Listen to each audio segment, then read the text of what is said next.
얼마 전에 뉴키즈라고 하는 프로그램에서 우리의 축구 영웅 손흥민 선수의 아버지 송웅정 씨가 나와서 인터뷰를 한 걸 보게 됐습니다.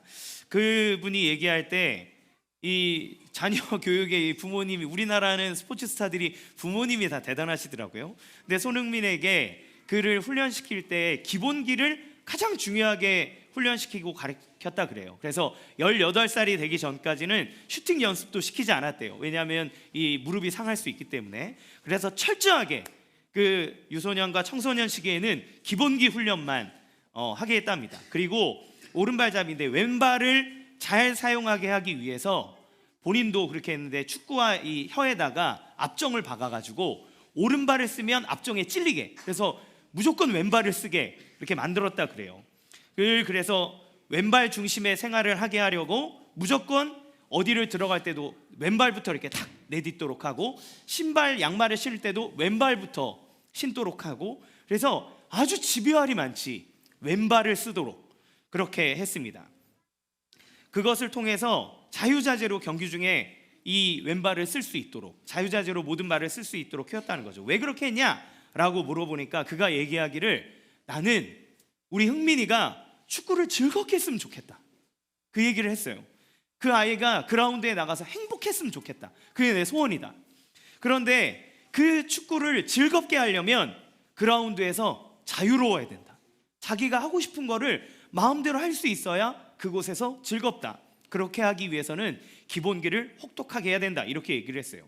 그 아버지의 축구 철학을 이어받은 손흥민도 뭐라고 얘기했냐면, 기본기가 탄탄한 자가 다재다능한 기술을 펼쳐낸다, 이렇게 얘기를 했습니다. 여러분, 성경에 나오는 수많은 인물들에게도 하나님은 이 손웅정 씨처럼 그 신앙을 자유자재로 구사하게 하기 위해 기본기를 철저하게 가르치는 내용들이 많이 나와요. 하나님은 우리에게 신앙의 기본에 대해서 충실하도록 몰아가시고 강조하시고 계속해서 이야기합니다. 압정을 박아놓듯 때로는 우리를 찌르면서 불편하게 하는 일들을 하나님 하세요.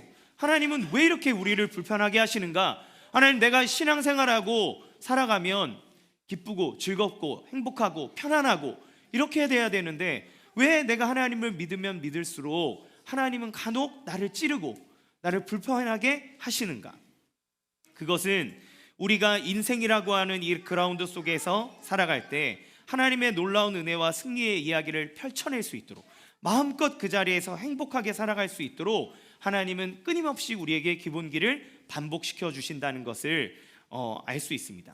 그래서 우리가 신앙생활하는 이 첫 1월 1일, 오늘도 1월 1일 첫부터 우리가 몇 주 기간 동안에는 우리가 우리의 신앙의 기본기를 탄탄하게 하고 하나님 은혜 안에서 더 자유로운 신앙생활을 하기 위해 함께 말씀을 나누려고 합니다. 그래서 이름하여 신기한 생활, 신앙의 기본기가 탄탄한 생활, 그래서 신기한 생활 시리즈를 진행을 하려고 하는데요. 그 첫 번째는 바로 예배입니다. 예배는 아무리 강조해도 중요하지 않고, 우리의 신앙생활에 있어서 예배를 빼고서는 아무것도 말할 수 없겠죠. 그런데 예배가 무엇인지 아십니까? 여러분, 예배가 무엇이라고 생각합니까? 오늘 말씀은 우시야 왕이 죽던 해라는 말로 시작을 합니다. 우시야 왕이 누구냐면 남유다의 10번째 왕인데 약 52년간을 통치했고 남유다의 전성기를 이끌었던 왕이에요. 이 사람이 통치했을 당시에 아시리아라고 하는 나라가 강력하게 일어났고, 이 사람들이 한 150년 가까이를 그 주변의 나라와 이스라엘을 계속해서 침략하는 일들이 일어납니다. 그런데 그 아수르의 기록에도 우시야라고 하는 이름이 나와요. 아주 귀찮은 사람이다.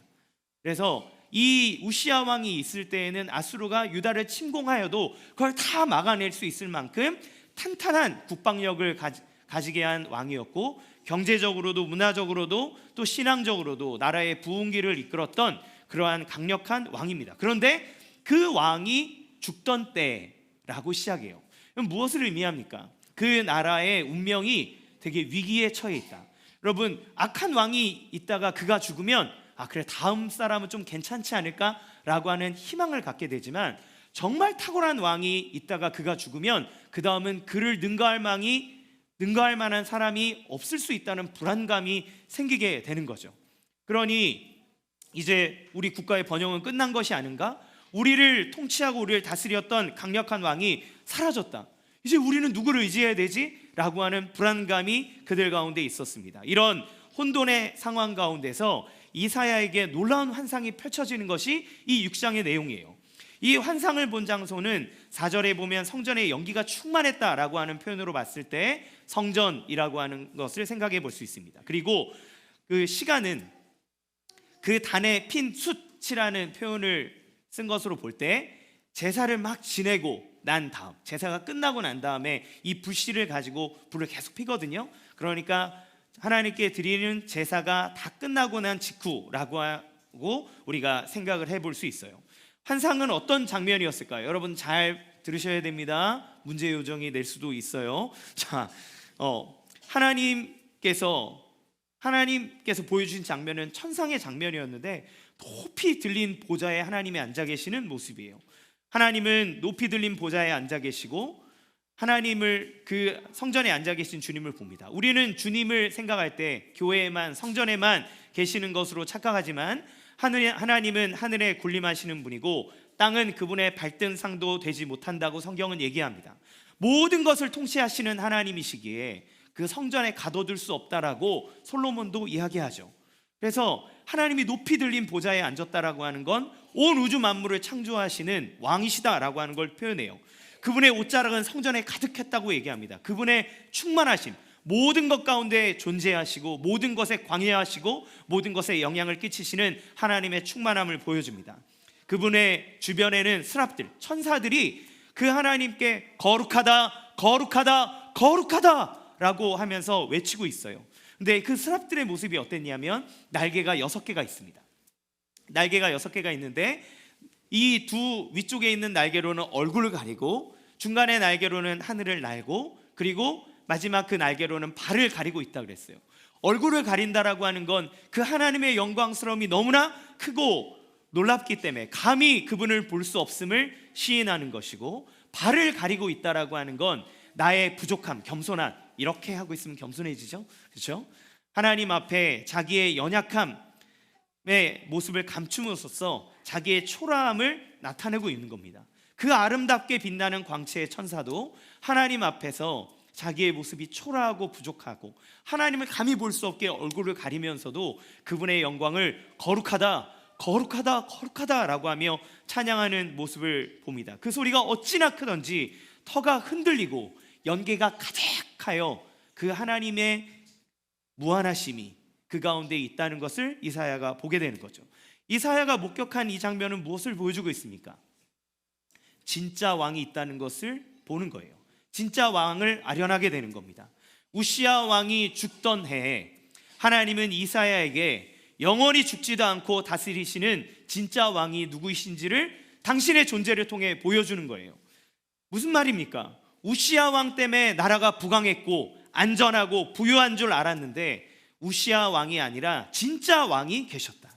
우시야를 통해서 역사하시는 그 진짜 왕, 그 왕은 죽지도 않고 졸지도 않고 피곤해하지도 않는, 우리를 향한 영원한 영광 가운데 찬양과 존귀를 받을 만한 왕이라고 얘기하는 거예요. 여러분, 예배가 무엇입니까?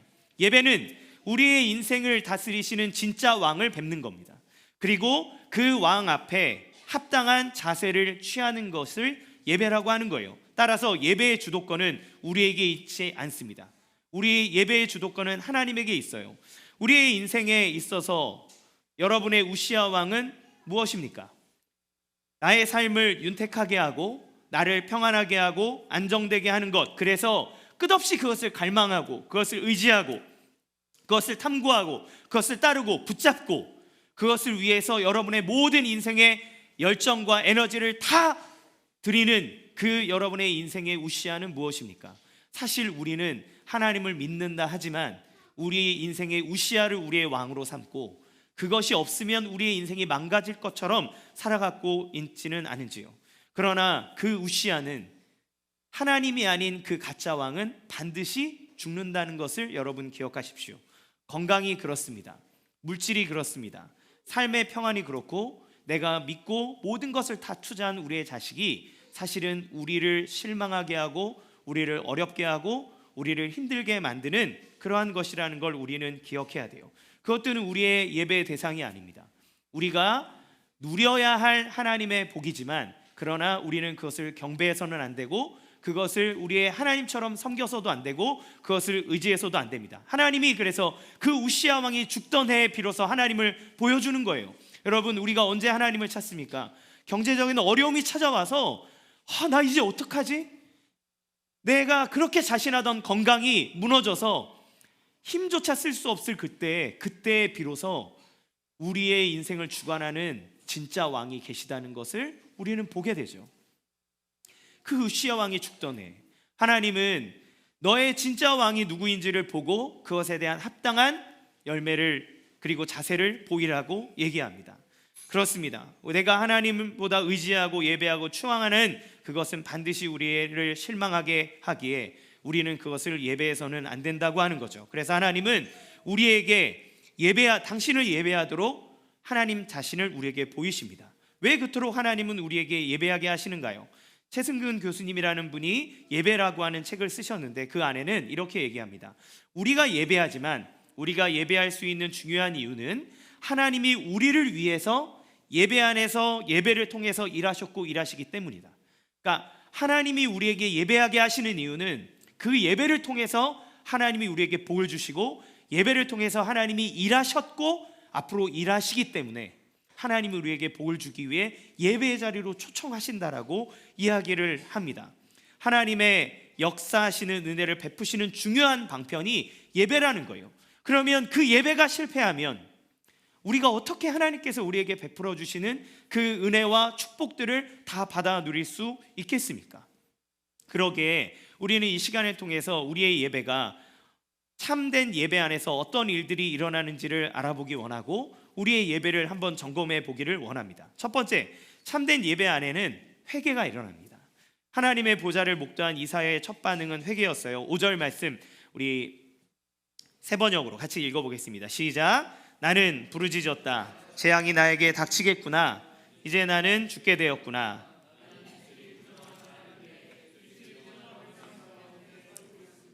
왕이신 만군의 주님을 만나 뵈다니. 거룩하시고 빛되신 주님을 목격하자 가장 먼저 자신의 죄성을 딱 인식하게 된 거예요. 내가 얼마나 죄인인지를 깨닫게 된 겁니다. 여러분, 우리가 온전한 예배를 주님께 드리고 있다면 우리는 점점 그분 앞에 가까이 가게 됩니다.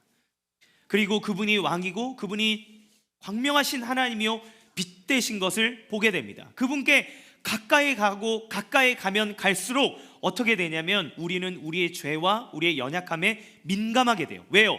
빛이 더욱 가까이 다가가서 작은 티끌도 보게 하기 때문에 그렇습니다. 엑스레이를 찍으면, 우리 딸이 저번에 엑스레이를 찍었는데 너무 촬영을 잘했어요. 이렇게. 그런데 그 뼛속까지 들어가 있는 자기의 내면을 보는 그 빛, 우리의 외면뿐만 아니라 우리의 가장 깊은 것까지 보게 하는 그 빛이 우리에게 비칠 때 우리의 현 모습을 보게 되고 하나님 앞에 엎드리게 되는 거죠. 그러기에 참된 예배의 자리에 있는 사람들은 그 누구도 정죄할 수 없습니다. 옆에서 예배드리고 있는 다른 사람, 내 남편, 아내, 내 자녀, 그들을 평가할 수 없어요. 왜 그렇습니까? 우리가 누구를 지적하고 누구를 판단할 만한 사람이 아니라는 것을 알기 때문에 그래요.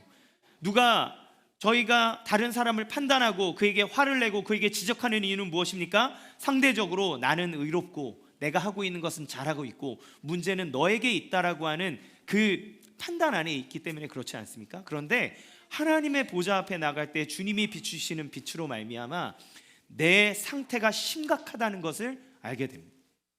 내가 누구를 지적할 사람이 아니라는 걸 알게 돼요.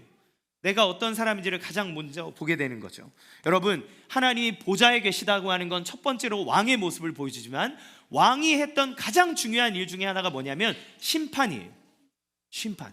그럼 보좌에 계신 하나님을 뵀을 때 이사야가 느끼는 느낌은 심판하시는 하나님을 경험하는 겁니다. 그래서 그 주님 앞에 자신을 엎드릴 수밖에 없게 되는 거예요. 여러분, 참회록은 누가 쓰는지 아십니까? 참회록은 성자가 씁니다. 자기의 죄와 연약함에 민감한 사람, 하나님께 가까이 가서 죄에 대해서 민감한 사람이 참회록을 씁니다. 진짜 죄인들, 진짜 그 마음 안에 흉악함을 갖고 있는 악한 사람은 절대 참회록을 쓰지 않습니다. 자기의 억울함을 얘기하고 자기는 정당하다고 얘기하지만, 그러나 그 죄에 민감한 사람일수록 참회록을 쓰게 되는 거죠. 여러분 잘 아시는 윤동주라는 시인은 크리스찬입니다. 그분이 쓴 유명한 시 중에 서시가 있죠. 저번에 예배 가운데도 나눴는데 이 시는 그렇습니다. 죽는 날까지 하늘 우러러 한 점 부끄러움이 없기를, 잎새에 이는 바람에도 나는 괴로워했다.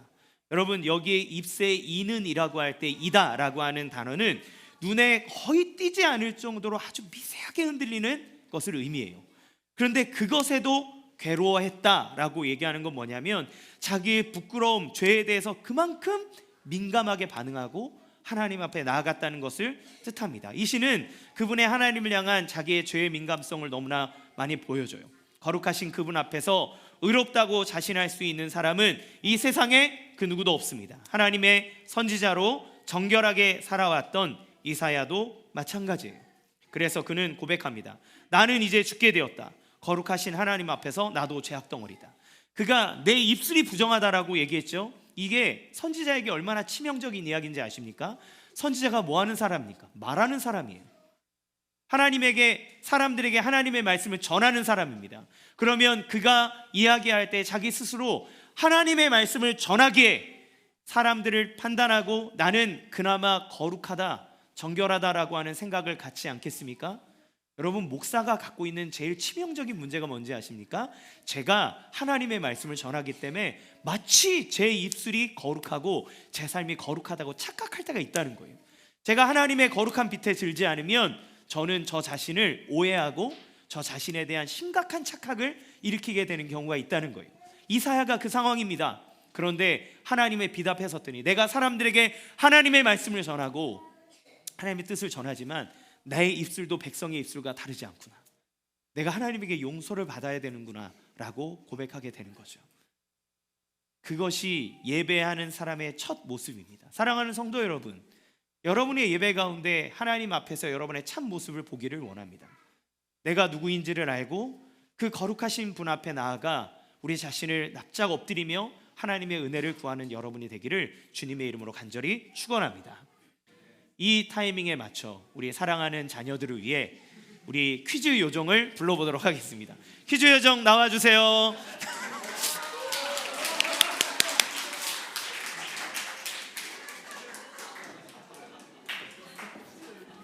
얘들아, 날개가 좀 불편하다.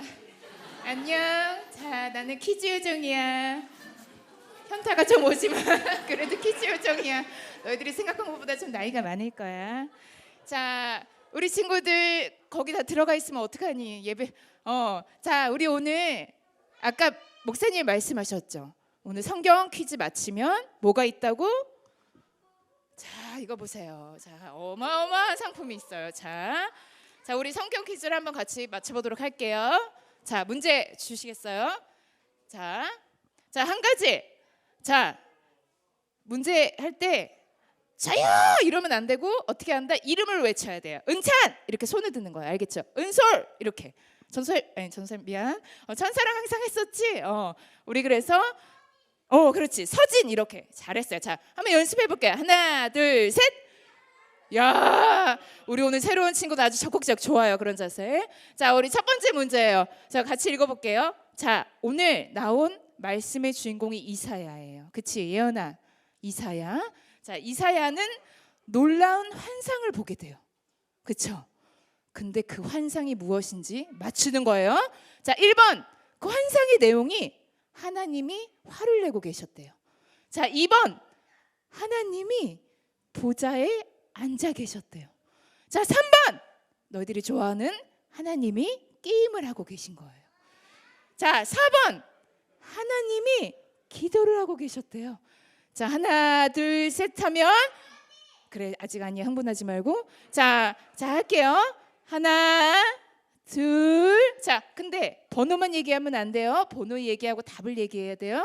자, 하나, 둘, 셋. 야, 은찬이가 아주 그냥 우렁쩌렁쩌렁. 자, 은찬이 몇 번? 2번 뭔데요? 2번 뭔데?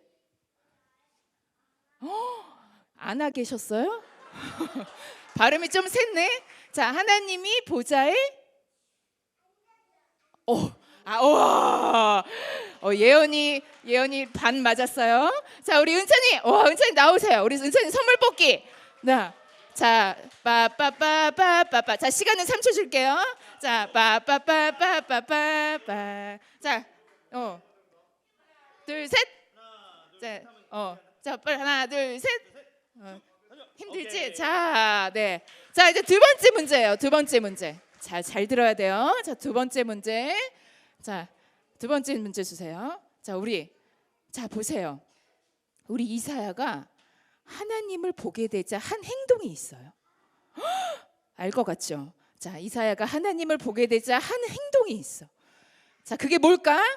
1번 냠냠냠냠 밥을 먹었어요. 자, 2번 잠을 잔 거예요. 자, 3번 주여. 미안해. 내가 자아가 두 개라서 그래. 자, 회개하셨어요. 자, 3번 회개하였다. 4번 자, 찬양하였다. 자, 하나, 자, 둘, 이글이글 타오는 물눈빛. 우리 소리. 좋아. 하나, 둘, 셋. 야, 우리 오늘 새로운 친구 이름이 뭐예요? 일어나서 몇 번? 3번 뭔데? 회개하였다. 야, 박수. 자, 빨리빨리. 야, 오늘 새로 왔는데. 와, 자, 셋. 야, 어머, 너무 훌륭하다. 자, 얘들아. 자, 이따 요정은 또 나타날 거예요. 자, 이따 봐요. 네. 할렐루야. 네, 우리 천사분께서 오셨어요. 갑자기 걸쭉한 목소리가 나와서. 네. 자, 친구들 아직 퀴즈가 끝나지 않아요. 잘 들어야 돼. 잘 들어야 돼요. 그런데 여기 천사가 잘 보고 있다가 막 시끄럽게 하고 말 잘 안 듣고 이러면 막 손을 들어도 안 시킬 수가 있어. 잘 들어보세요. 자, 하나님 앞에 회개하고 자기가 죄인임을 고백하게 되는 것이 첫 번째 반응입니다. 그러면 우리가 예배 앞에 나갈 때마다 우리는 늘 괴롭고 힘들 수밖에 없다는 말 아닙니까? 그러나 하나님은 우리를 그 상태로 내버려 두지 아니하시고 우리를 참된 예배 안에서 회복시켜 주신다고 얘기해요. 그래서 참된 예배 안에서는 회개가 일어나고 난 이후에 반드시 회복이 일어납니다. 하나님 앞에서 우리는 우리의 모든 죄성을 드러납니다. 우리가 얼마나 비참한 존재인지 드러나게 하고, 그러나 놀라운 것은 우리를 그렇게 정죄하고 죄가 드러난 채로 내버려 두지 않으신다는 거예요. 6절 7절 말씀 다 같이 읽겠습니다. 우리 글 읽을 수 있는 모든 어린이들도 화면을 보고 같이 읽겠습니다. 시작.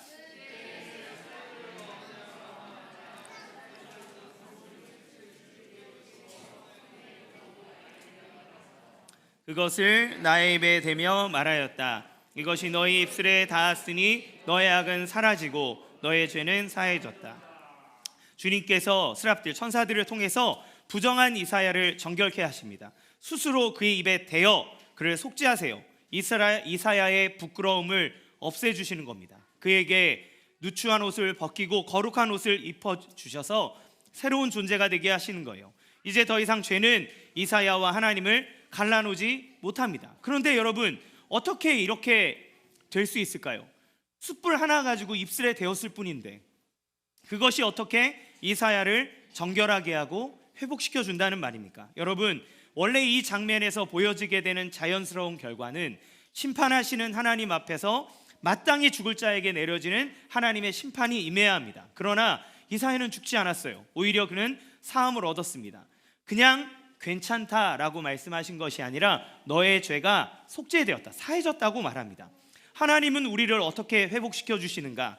입술에 수술되면서 너의 죄는 속죄되었다고 선언하는데 이 숯불이 의미하는 바가 있습니다. 숯불로 입술을 지져서 그 불이 우리를 깨끗하게 한 것이 아니라 이 숯불은 이사야의 죄를 위해서 이미 희생제사가 드려졌다는 것을 뜻해요. 그러니까 이 시점이 언제라 그랬습니까? 하나님 앞에 사랑하는 딸 고마워. 네. 이 시점에 하나님 하나님 앞에 제사가 드려지고 난 다음에 이 환상이 보게 되는 거죠. 그러니까 이사야의 죄를 위해서 이미 희생 제사가 드려졌다는 것을 보여주고, 그 희생 제사를 통해서 그가 속죄함을 받고 용서를 받아 회복될 수 있었다는 거예요. 무엇 때문에요? 그 이사야의 죄를 대신해서 죽은 제물이 있었기 때문에 그렇습니다. 여러분, 천상의 진짜 예배를 받으시는 하나님은 우리를 그렇게 회복시켜 주십니다. 토미 테니 목사님의 하나님의 관점이라는 책에서 그 목사님은 이렇게 얘기하세요. 뭐라고 얘기하냐면, 천상에 있는 모든 것은 거의 예외 없이 완벽하다. 그런데 천국에 흠이 있다면 예수님의 손의 못자국과 옆구리에 있는 창자국일 것이다. 그러니까 모든 사람이 하나님 나라에 가면 모든 사람이 치유되고 회복된 상태로 하나님 앞에 서게 되고, 모든 것이 가장 완벽한 상태가 되는데 유일하게 상처를 갖고 있는 불완전한 자가 있다. 손에 못자국과 창자국을 가지신 분. 천국에서는 모든 것이 완전하고 다 치유되지만 그 상처만큼은 초자연적인 능력으로 끝까지 남겨져 있다는 거예요. 그것은 하나님이 지상에 있는 인간에게 방문하셨고 그를 위해서 죽으셨고 그의 모든 죄를 해결하셨다는 것을 보여주는 영원한 증거가 된다. 이렇게 기록을 합니다. 여러분, 무슨 이야기입니까? 우리가 하나님 앞에 예배에 나아가 하나님 앞에 죄인임을 고백할 수 있고, 그리고 죄인임을 고백했을 때 그 죄됨으로 인하여 우리가 하나님의 심판과 징계를 받지 아니하고 곧바로 하나님에게 받아들여지는 구원과 속죄와 회복의 은혜를 누릴 수 있는 이유가 무엇입니까? 그것은 우리의 그 죄를 위해서 죽으신 예수 그리스도의 십자가의 피가 있기 때문에 우리는 그 십자가의 보혈의 피로 말미암아 우리의 부정함이 정결하게 되어진다는 거예요. 제물을 드리는 제단의 숯불로 입사의 입술을 대어 그를 정결하게 한 것은 그리스도께서 십자가에서 뿌리신 피를 힘입어 우리가 정결하게 되었다는 것을 보여주는 것입니다. 희생 제물 없이 속죄 받을 수 없는 것처럼 예수 그리스도의 죽으심이 없이 우리는 하나님의 보좌 앞에 나갈 수도 없고 그분의 속죄와 은혜를 받을 수도 없다라고 하는 거죠. 우리가 치러야 할 죄의 값을 예수님께서 대신 지불하셨기에 우리는 그리스도 안에서 참된 회복을 경험할 수 있습니다. 그리고 그 예수님을 통해서 하나님의 보좌 앞에 나아가 엎드리고 기도할 수 있는 거죠. 자, 그래서 아까 뭐라 얘기했습니까? 예배는 하나님께서 우리에게 역사하시기 위해 예배의 장을 마련하셨다, 이렇게 얘기를 했죠. 성부 하나님께서 우리에게 은혜를 베풀기 위해 예배장을 마련하셨다면 그 예배의 자리에 나가 우리는 마땅히 하나님의 심판을 받아야 됨에도 불구하고 성자 예수 그리스도의 은혜를 통하여 그분이 우리의 예배의 중재자가 되어주셔서 하나님이 우리에게 주고자 하는 그 모든 축복을 다 받도록 중간에서 우리를 이어주시는 분이라는 거죠. 그러므로 그 예수를 나의 구원자라 나의 하나님이라 고백하는 그 믿음이 없이는 하나님을 향해 온전한 예배를 드릴 수 없음을 나타냅니다. 우리가 죄인됨이 철저하게 드러나면 드러날수록, 우리가 그것을 고백하면 고백할수록 우리의 회복은 더 놀랍고 극적인 일이 되는 거예요. 예수님께서 치르신 값은 더할 나위 없이 위대하고 아름다운 것임을 깨닫게 됩니다. 여러분, 내가 10만 원 빚을 졌는데 그 빚을 가지고 사람이 그거 안 갚아도 돼요, 내가 다 이미 갚아줬습니다, 당신은 그 빚에 대해서 탕감받았습니다 라고 얘기하는 사람과 100억의 빚을 가지고 있어서 내 인생 다 끝장났다, 나는 이제 더 이상 살 길이 없다라고 절망 가운데 있는 사람에게 누군가 나타나서 내가 당신의 그 빚을 다 지불했습니다, 당신은 이제 빚이 없습니다, 당신은 자유합니다 라고 이야기했을 때 누가 그 은혜와 기쁨을 더 많이 누릴 수 있을까요? 하나님은 1만 달란트 빚진 자의 비유를 통해서 우리의 죄가 1만 달란트가 빚진 자만큼 감히 해결할 수 없을 만큼 큰 빚을 하나님 앞에 지었으므로 우리의 모든 인생이 파산하게 되었으나 예수님께서 그 빚을 갚아 주었기에 그 십자가상에서 테텔레스타이 다 값을 치렀다라고 선언하셨기에 우리가 하나님의 보좌 앞에 나아갈 수 있다고 얘기를 해요. 그러기에 진정한 예배로 하나님 앞에 나아가는 자들은 우리가 어떤 존재인지를 알고 어떤 은혜를 받았는지를 알게 됩니다. 알고 그것에 대해 반응해요. 그러기에 때로는 우리가 삶을 살아가며 인생의 어려운 일을 당할 때도 있고, 실패를 당할 때도 있고, 아픔을 당할 때도 있고, 힘듦을 당할 때도 있다 할지라도, 그럼에도 불구하고 감사할 수 있는 것은 내가 도저히 감당할 수 없는 그 하나님의 진노와 하나님의 놀라운 그 죄된 빚 앞에서 그 모든 것을 다 갚아주시고 나를 위해서 자기의 생명을 던져 우리를 구원하기까지 사랑하시는 주님의 사랑을 내가 받았다는 것을 알기에 우리는 끝없이 하나님을 향해 감사할 수 있고 감격할 수 있고 고백할 수 있게 되는 겁니다.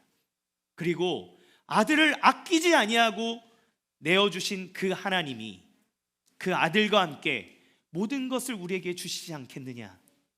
그 아들을 내어주신 그 하나님이시기에 그분이 우리를 너무나 사랑한다는 것을 알기에 우리는 그 하나님 앞에 나아가 눈물로 나의 아픔을 토로할 수 있고 나의 필요를 간구할 수 있고 그 하나님의 옷자락을 붙잡으며 나에게 은혜를 베풀어 달라고 기도할 수 있는 이유가 예수님의 보혈의 은혜의 덕분임을 믿으시기 바랍니다.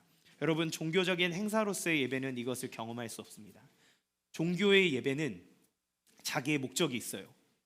그 신에게 내가 얻어낼 것이 있기에 그 신의 마음을 만족하게 하기 위해서 노래하고 그 신의 마음을 만족하게 하기 위해서 돈을 내고 그 신의 마음을 만족하게 하기 위해 열심히 경전을 외우고 절을 하고 그래서 내가 이걸 원하니 당신은 나에게 이걸 주셔야 합니다 라고 얘기하는 것이 종교의 예배입니다. 그러나 우리의 예배는 다릅니다.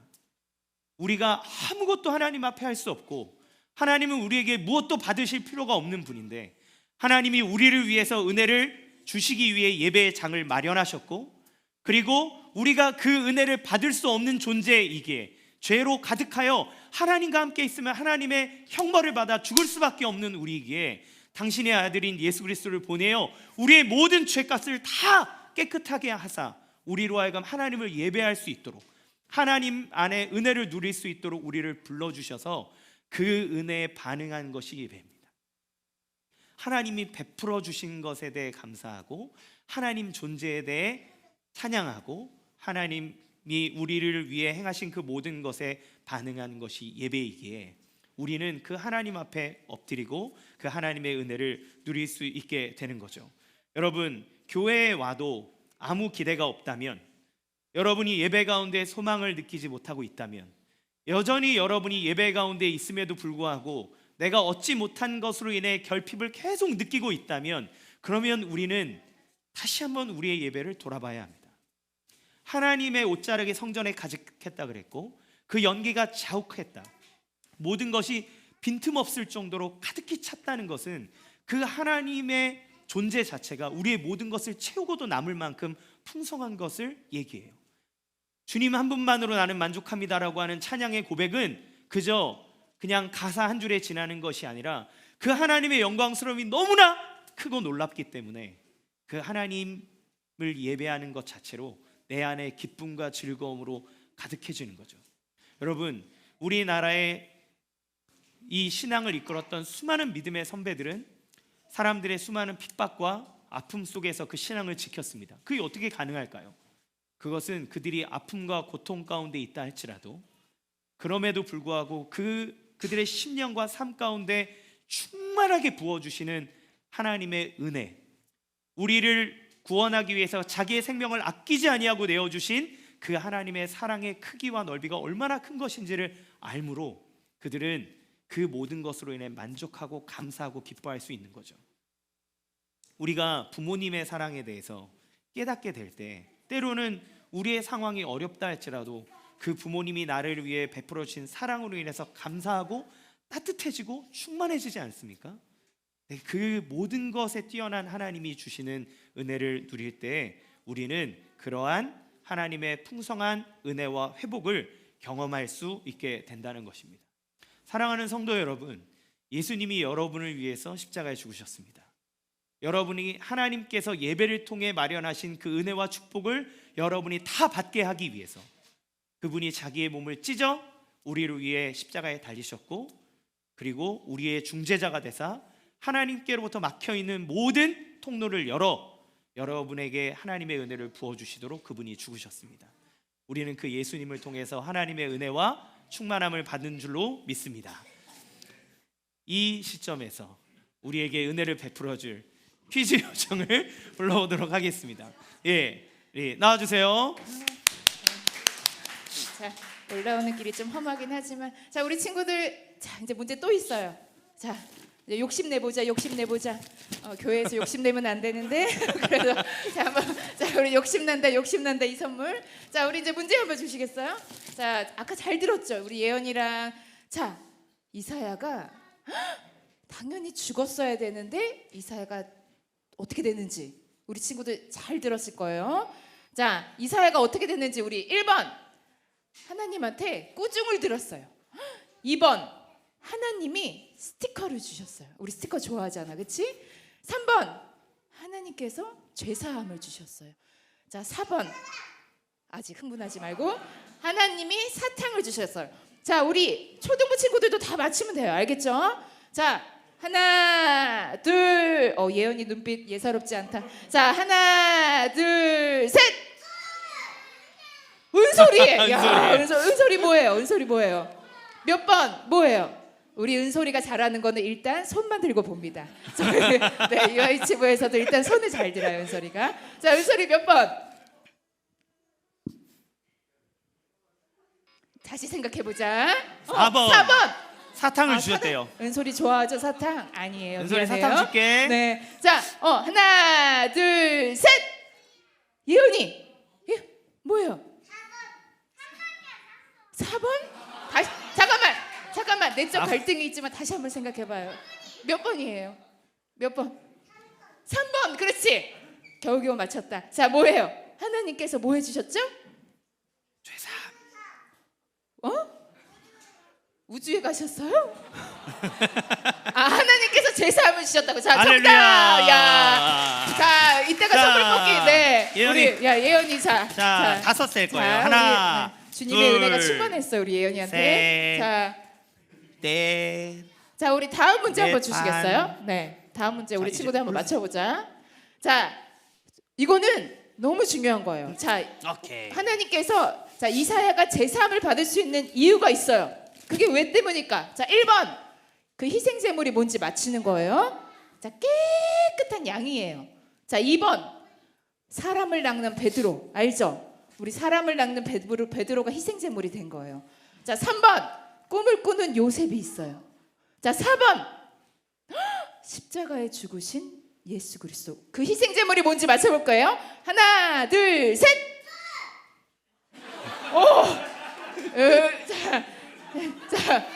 자, 4번 뭔데? 아멘. 네, 야, 네. 박수. 자, 우리 할렐루야. 은솔이 나오세요. 야, 자, 우리 은솔이. 은솔이. 자, 은솔이. 아. 자, 우리 복음의 자. 능력이 우리 은솔이에게 있어요. 자, 아멘. 자, 은솔이. 자, 자, 지금 뭘 볼까? 그래요. 욕심난다. 자, 잘했어요. 자, 우리 이제 또 맞힐 수 있어요. 자, 네, 감사합니다. 예수 구주도 아주 그냥 은혜롭죠. 네. 하나님께서 사탕을 주셨다고 말한 애가 제 딸입니다. 네. 사랑한다. 네. 자, 우리가 이제 회복을 경험하죠. 하나님 앞에 나아갈 때 우리가 죄인임을 깨닫게 되고, 그러나 하나님은 그 상태로 내버려 두지 아니하시고 우리를 회복시켜서 죄사함을 주사 회복하셔서 하나님의 은혜와 축복을 받도록 하세요. 그러면 이렇게 회복을 경험하는 사람들은 너무나 자연스럽게도 이사가 보여준 이 세 번째 모습을 예배 가운데 경험하게 되고 행하게 됩니다. 그것은 무엇이냐면 헌신이에요. 참된 예배 안에서는 헌신이 일어납니다. 8절 말씀 같이 읽겠습니다. 시작. 그때 나는 주님께서 말씀하시는 내가 아뢰었다. 제가 여기에 있습니다. 저를 보내어 주십시오. 이사야가 회복을 경험하는 그 순간 주님의 음성이 들립니다. 그런데 주님이 이사야에게 얘기하신 게 아니에요. 하나님 참 혼잣말 이사야한테 야 내가 누구 보낼까 이렇게 얘기하신 게 아니라 하나님의 음성이 들리는 겁니다. 내가 누구를 보낼까? 누가 우리를 대신하여 갈 것인가?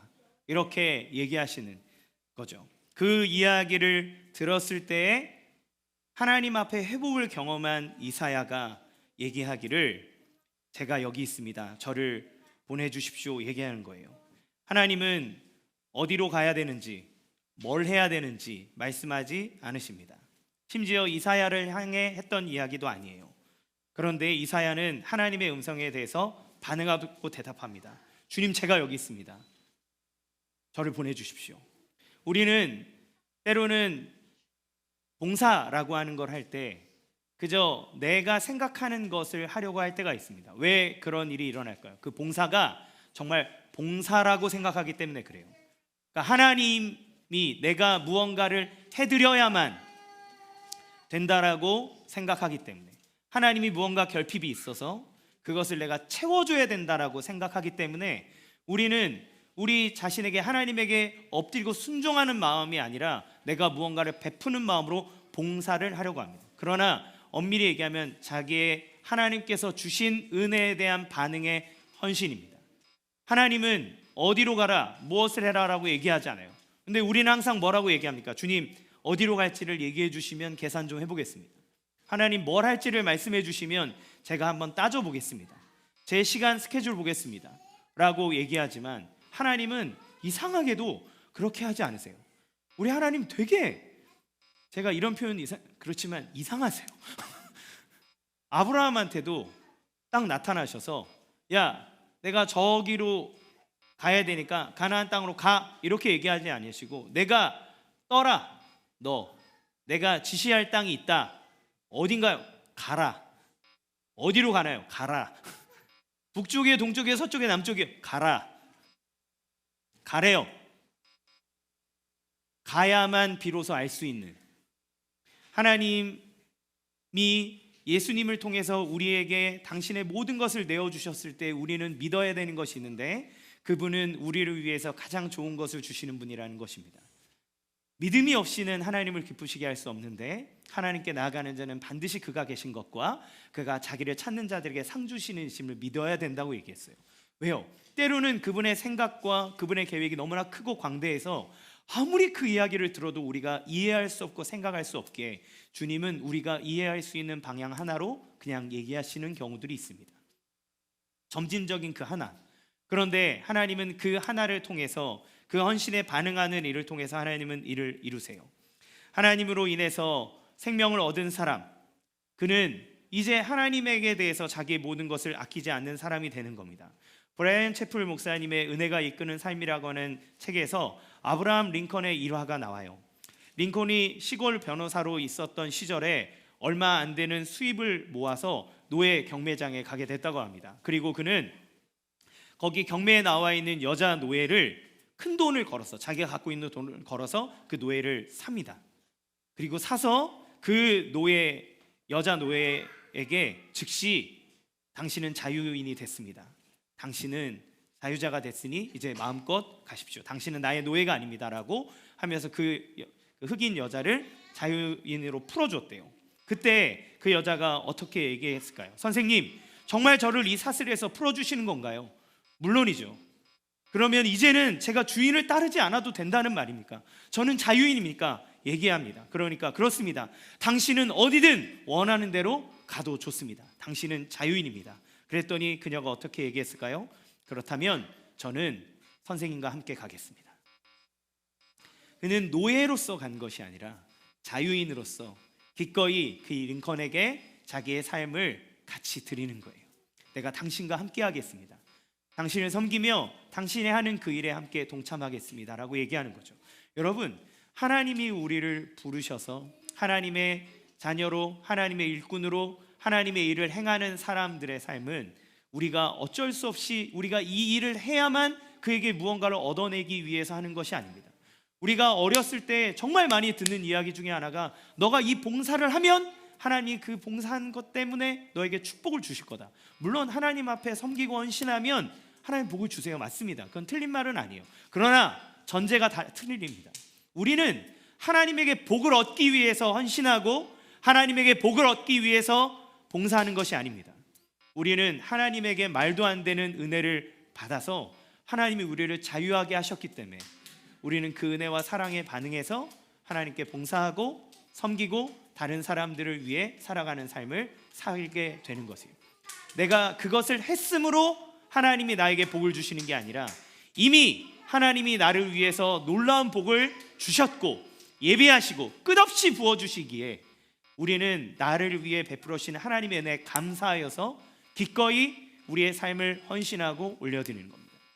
제가 종교적인 삶을 살았을 때 정말 열심히 살았다고 제가 말씀드렸죠. 저는 기도 정말 열심히 했고 말씀 정말 열심히 받고 성경 퀴즈대 1등 이런 거 다 했던 사람입니다. 그런데 제 안에 늘 불안함이 있었어요. 그 불안함은 무엇이냐면 하나님이 내가 원하지 않는 대로 보낼까 봐, 나를 아프리카나 이런 데로 보내면 어떡하지? 라고 하는 두려움이 늘 있어서 하나님 앞에 헌신하지 못했습니다.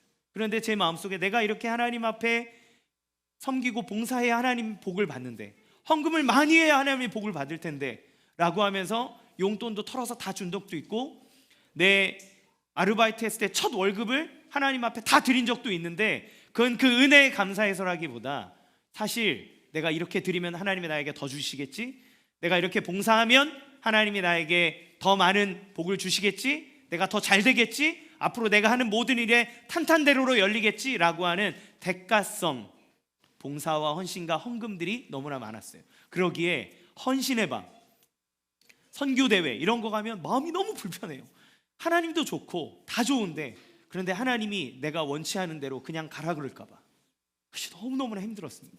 근데 제가 복음을 깨닫고 내가 너무너무나 큰 죄인이라는 것을 깨닫고 내가 하나님이 감히 쓸 수 없는 존재라는 것을 알고 하나님 앞에 엎드렸을 때 그리스도의 십자가만이 나를 살리는 유일한 길이라는 것을 깨닫게 되고, 그 십자가를 붙잡았을 때 오게 되는 그 자유함, 그 풍성함, 그리고 내가 말로 다 할 수 없는 하나님의 은혜를 받았다라고 하는 생각은 저의 모든 인생의 걸음들의 자신감과 또 하나님께서 이끄실 축복에 대한 기대감을 갖게 했습니다.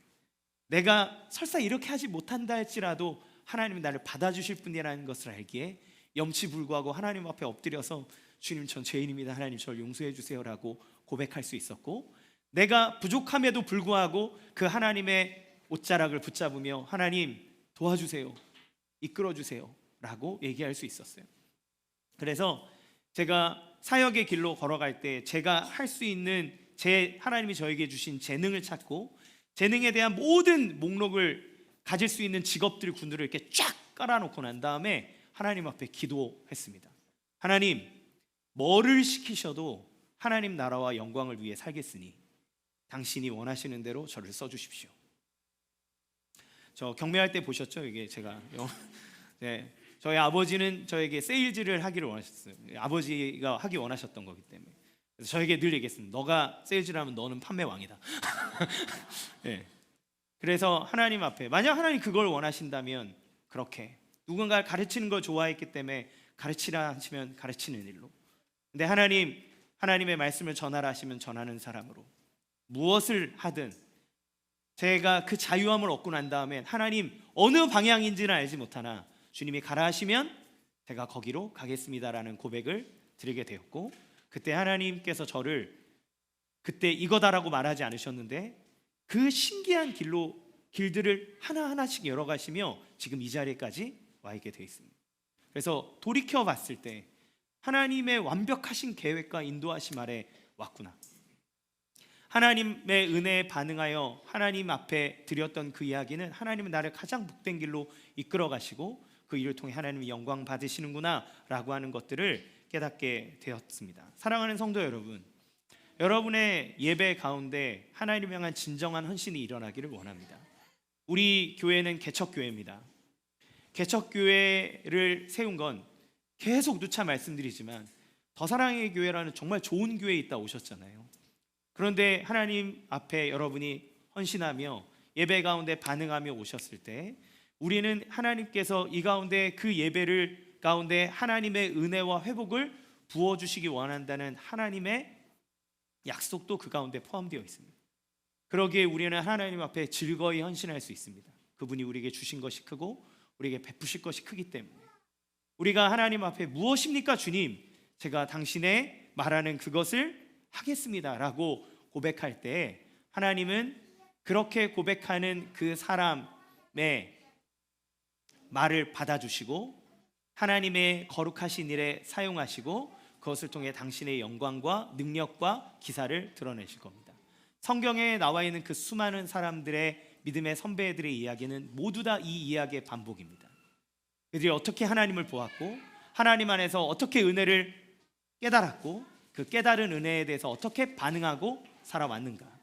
그러기에 우리는 이 신앙의 신기한 생활, 신앙의 기본이 탄탄한 생활의 첫 시간에 이 예배를 드리는 얘기하는 것은 우리가 매주 해야 되는 것이 예배요 삶의 모든 것이 예배이기 때문이고 그 예배를 통해서 하나님은 우리에게 은혜를 주시기 원하고 그 예배를 위해서 예수님은 우리 위해 죽으셨고 그리고 성령님을 통해 우리에게 담대함을 주사 하나님의 모든 축복을 누리게 하여 헌신의 자리에까지 주님의 이름을 드러내는 자리에까지 들어가게 하신다는 것을 기억하시기 바랍니다. 우리를 예배 가운데로 부르시는 하나님은 지금도 이사야에게 행하셨던 것처럼 우리에게 바로 그렇게 행하시는 줄로 믿습니다. 우리는 모두 다 그 은혜를 가운데 있고 그 마음을 은총을 받은 사람이라는 것을 믿으시기 바랍니다. 그러면 하나님의 은혜가 계속 내리고 있다면 그러면 이제 우리가 해야 될 것은 딱 하나예요. 여러분, 하늘에서 비가 내릴 때 그 빗물을 받는 방법은 하나입니다. 우리의 마음에 있는 큰 그릇을 준비하시고 그리고 하나님을 믿지 못하는 불신의 뚜껑을 걷어내십시오. 그리고 하나님 앞에서 당신이 부어주시는 것을 받겠습니다는 간절히 사모하는 마음을 가지고 주님 앞에 나갈 때 하나님, 내가 무언가를 해서 은혜를 얻어내는 것이 아니라 그 열린 마음 하나로 하나님이 끝없이 부어주시는 그 은혜의 빗물이 여러분의 마음과 삶 가운데 가득히 차고 넘치게 될 줄로 믿습니다. 우리의 예배가 그렇게 충만한 예배가 되어지기를 원하고 그 예배를 통해 여러분은 여러분 가운데 역사하시는 전능하신 하나님, 우리를 다스리는 참된 왕이신 하나님을 보며 그 은혜와 충만함을 누리는 2023년 되시기를 주님의 이름으로 간절히 축원합니다. 아멘.